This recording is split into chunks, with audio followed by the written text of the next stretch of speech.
Good morning, Sydney. What are you eating? Ganda-ganda naman ng tali namin. Apple. What about you, kuya? What are you eating? Nothing? Giniginaw siya ngayon, mga makulista. Good morning, Sydney. It's 6 degrees Celsius. Papakita ko, walang hamog pero malamig. O, tara na. Let's get in the car, guys. Let's go, let's go. Alright, guys. Andito na kami sa school. Ayan. Ayan yung school nila, oh. Pasok na kami sa loob. Si Tali nagmamadali, magtatago na naman yan. Oh. Tingnan nyo, ha. Hello, where are you?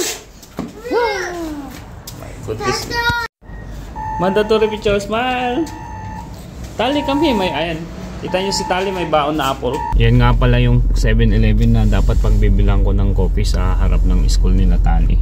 Kaya lang wala na akong oras dahil malilate ako sa work kapag dumaan pa ako dyan. Mayroon kasing masarap na coffee na binili si Jaja dyan, yung oat milk ang ginamit niya. 10 out of 10.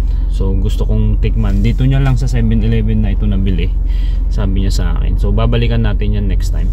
Nahatid ko lang yung mga bata, mga makulista. As usual, umiyak na naman si Tali today, pero dala-dala niya yung mansanas niya sa loob. Pwede namang dalhin yung prutas sa loob, hindi kagaya ng ibang mga chicherya, hindi talaga pwedeng dalhin dahil baka may allergy sila.